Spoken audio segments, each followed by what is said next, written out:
Ndị be anyị kenekwanụ m unu. Anyị sị ka ụbọchị nke taa mara na anyị na mma. Anyị sị ka nkwenye chikwelu ya ezelụkwa. Dịka o si dị, ụmụ Igbo ewetara unu ozi gbasara maka ya bụ ife na-eme n'obodo anyị nọ n'ime ya. And nwere owe a na-azụ n'ala Igbo. Ya bụ ife ka eji maka ya wee bịa n'iru akwụkwọ n'ụbọchị nke taa. Biko gee ntị ọfụma na ya bụ update anyị ji maka ya wee bịa na Eastern News 24 ebe anyị si na-ewetara ya bụ ozi. Ozi a bụ according to the Biafran activist wetara ya, and as he quote, "The injustice against Igbo and the marginalization will not solve the problem, as the former Senate member dropped a bombshell on Biafra will rise again, and why Nigerian government will not survive." You hear the news in details. All right, according to update Ajimakia, please pay attention to this update. Or the two audio I will name here. Igesia bifikabalo. Liatia ni feature no dinkegi and to Sayabozi. Over to you, sir. Biafra had a military industrial complex. They had no money. They were fighting Nigeria at the time from 67 to 1970. They made their bombs. They made their propelled grenade. They had their tanks. They had, what's that again? Ogunige. Now, they had all of that. When the war ended, this was dismantled.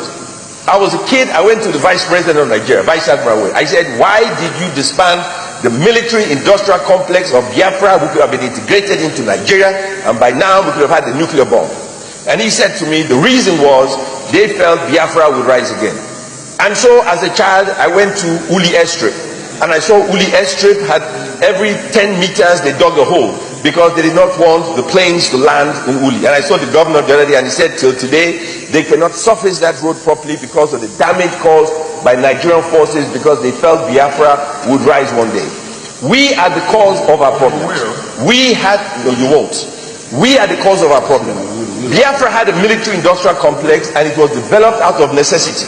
If you look at nations of the world, and nations that have a powerful military industrial complex, most of these nations developed their military out of necessity.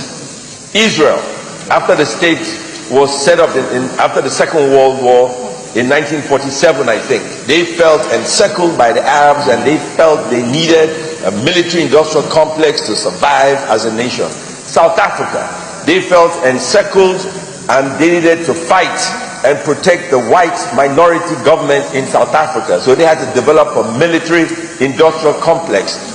Rich people like us who enjoy buying weapons abroad do not feel the need to spend money on research and development on a military. But we pay the ultimate price. We pay the ultimate price. You won't. Pay attention. Biafra won't rise again. We pay the ultimate price. We must spend money on research and development. The brightest, smartest engineers, professors, folks in Nigeria live abroad developing weapons for other nations of the world. The technology exists. It is not rocket science. The scientists who are Nigerians exist. To put this together is not very expensive. There is no need for Nigeria. There is no need for Nigeria to buy bullets. We can make bullets. There is no need for Nigeria to buy AK-47. We can make it. There is no need for Nigeria to buy grenades. We can make it. There is no need for Nigeria to buy drones. We can make it. There is no need for Nigeria to import cars. We can make it. The military industrial complex, well funded, developed by Nigerians for Nigerians, will guarantee we will fight the war against these insurgents for next to nothing, because it will provide jobs. We have the technological base. It already exists. We could export our equipment. All right, thank you, Umunem. And listen to the second clip. Then I chikota ziabife, nunugese bife. Kabakwaro ketu sayabozi, and the deadline akara comment feature no dinkegi. You said Nigeria would not survive. Why do you have that notion? Because every country has its challenges, and Nigeria is managing has. So, but why would you think the country would not survive? And the only way to go is, you know, to grant you autonomy. Because Nigeria is not a country. Nigeria is not a nation. Nigeria is an economic enterprise set up by the British to serve a particular need and interest. No time did people from Nigeria get together to decide to be called Nigeria. No time did they get together to decide to form a nation or a country. That is an illusion. In 1914, a man called Frederick Lugard decided on his own, working to further British interest in West Africa, decided to amalgamate the North and the South. The North was very poor, and sadly, they have remained poor till this very day. There is nothing anyone can do about it. So Nigeria as a country, Nigeria referred to as a nation, is an anomaly. Nigeria had never been a country, and it will never, ever be a country.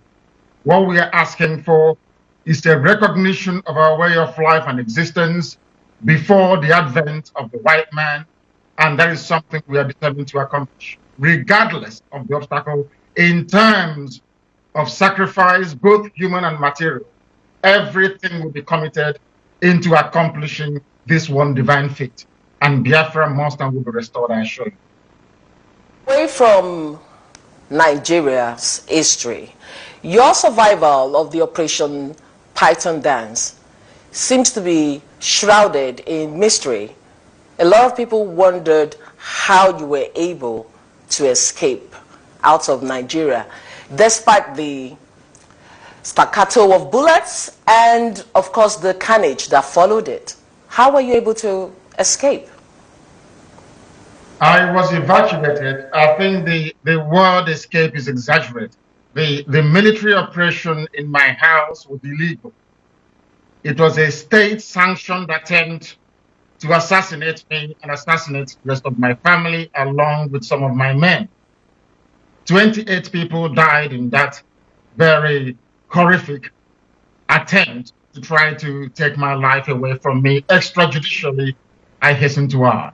That is one thing that is lost on Nigerians. I quite recognize the need to condemn what is happening in South Africa, which I have done myself personally. But I also want those who are rising up today in condemnation of what is happening in South Africa to also rise up and very vocally and vociferously condemn the rule of impunity under this very same Fulani cabal headed by Jubril Aminu al-Sudani from Sudan, because everybody knows that Buhari is no more. Now, what is happening is that when you do not have regard for your own so-called citizens, when you have no regard for life and property, when you are an advocate of the misrule or misapplication of law, whatever happens to you outside is what you have basically brought upon yourself. That is why Nigerians should not actually be in a position to offer any condemnation, because they themselves are living in purgatory and they have not been able to rise above their limited understanding of the issues around them. Ndị ba ngwadalo dị n'enudukwu si wee gee ya bụ ife wetelu n'ụbọchị uruchi nke taa. Anyị ga-anapụ nnukwu nri ya tia gbasịta maka ya bụ ife ndị a niile ụmụnne wetara anyị. Gwa ifu nche n'udo nke unu. Ngwanụ ka emesịa na ụmụnne m.